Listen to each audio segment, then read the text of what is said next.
What is the weirdest advice you have heard that is strangely effective? When writing an email, leave the recipient field until last. If looking for something in a low-light environment, try to use your peripheral vision. I read about it in an old World War II manual about aerial combat at night. It has something to do with how eyes work. It has helped me many times over the years, for finding stuff in a darkened room, or outside in a field at night, not aerial combat. Fail quickly, as in, if your plan may not succeed, better to find out next week than next year. Helped me quit a suffocating job and dig into my own business 10/10. No one thinks about you as much as you do, meaning we're all worried about people thinking about the tiniest embarrassing things we do, when no one really cares. It gave me freedom to take on more challenges and not worry about failure. Rinse your cereal bowl straight away. That stuff sets like concrete.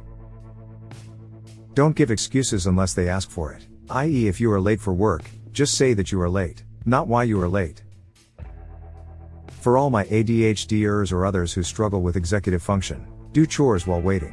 Have something in the oven? Let's see how much laundry you can fold before the timer goes off. Microwave? I bet you can empty the dishwasher in 90 seconds. On a phone call? Pop in those earbuds and let's tidy while we talk. I get so hung up on waiting mode, and the novelty of trying to accomplish a small task during that interim feels a bit like a deadline pressure, which is basically the only thing that motivates me. Tricking my brain into a mini productive panic is startlingly effective. Sucking at something is the first step to being sorta good at something. Honestly, it's deflated the embarrassment of making mistakes when learning new things. It's okay to suck at something on your way to okayness. If you want to buy something, wait 24 hours, and if you still want to buy it afterwards, then buy it. This has really cut my impulse buying down and has made saving money extremely easy. People don't always remember what you say but how you make them feel. When you are really, really down, the rules of how one does things are out the window. Examples: body image issues, shower in the dark, can't manage to make yourself a sandwich, eat sandwich component out of the fridge, dirty laundry everywhere, take off the laundry basket lid, can't talk on the phone, make up phone persona and roleplay them. Include catchphrase: going to bed makes you nervous, sleep on the couch, can't make up your mind about gifted clutter, put in box, get back if you miss it, gift if not. Brains are really, really weird. Sometimes the smallest thing can be a barrier that is impossible to overcome. Remove barrier, get through that terrible week like a well-fed, clean-smelling human, build back from there. Make them tell you no. It's great when you're not sure if you should apply for a job, go for a promotion or a raise, or do something you're afraid of. Don't be so worried about getting told no or failing, you'll surprise yourself. My mother always said go back to basics whenever I was struggling mentally. I disregarded it for years, but now I live by it. I only utilize this way of living during desperate survival times, but it's amazing advice. Do you understand that if you try to endlessly stack bricks, no matter how perfect you do it, they will fall over? My boss told me this after I burned out. Just says that no matter how well you plan your work, too much is too much.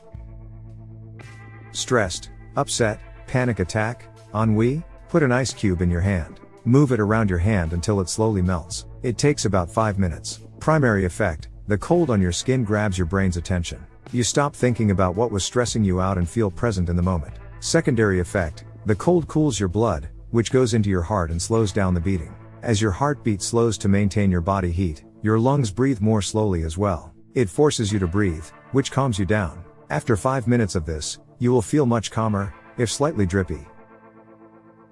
When walking among other people, there's a trick to avoid the annoying little who's gonna pass on what side dance, where both of you go left, then both go right, and then you finally pass. Pick a direction and aim your face towards your intended direction, like look to the left or right of them, clearly turning your head in a single direction. This is a clear signal to people so there's no confusion as to which way you want to pass them. I haven't had that annoying dance since.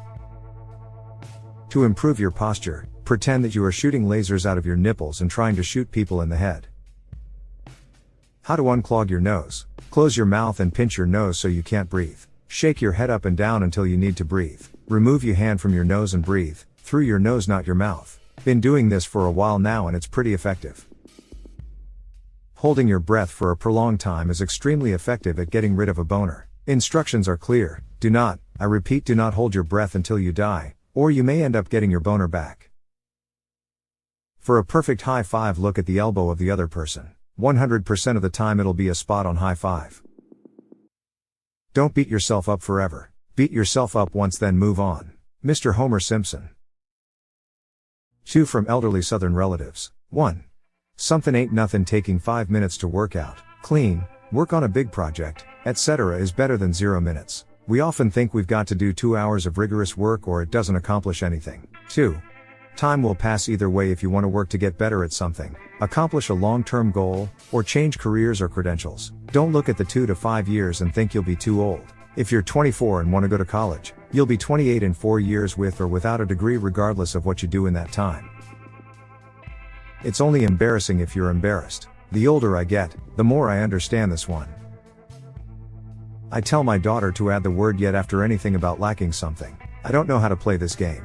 Becomes I don't know how to play this game yet. That sort of thing. It's meant to redirect negative self-admonishment into a drive to grow and learn. And apparently it's sinking in, because she will say something like I can't make it up this hill while we're out bike riding and then catch me looking at her, give a big eye roll and go.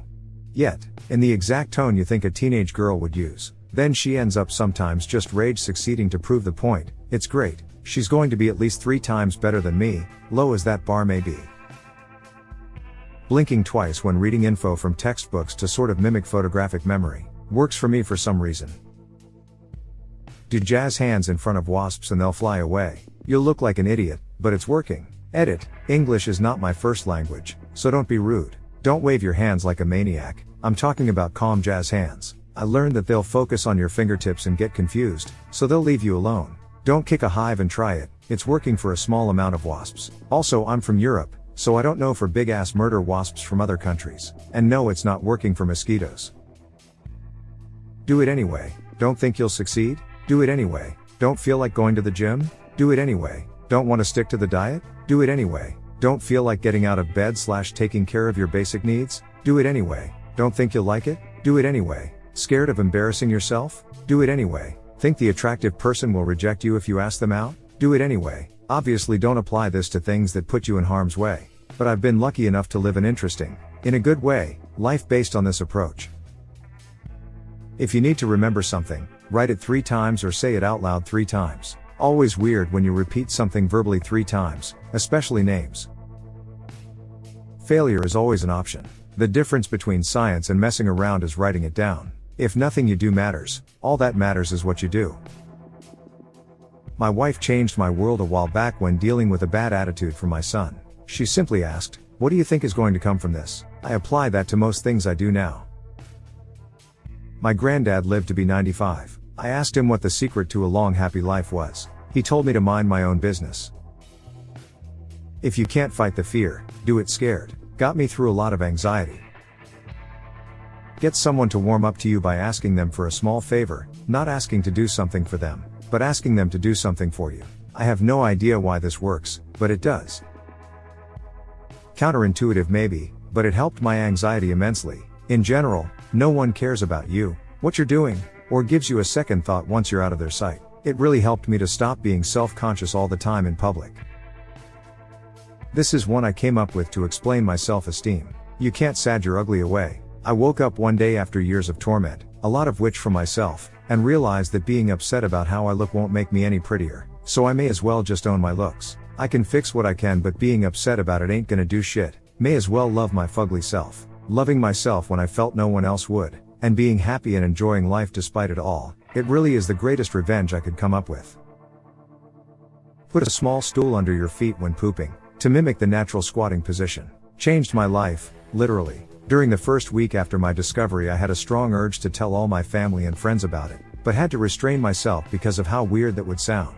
So instead I'm sharing this advice with you.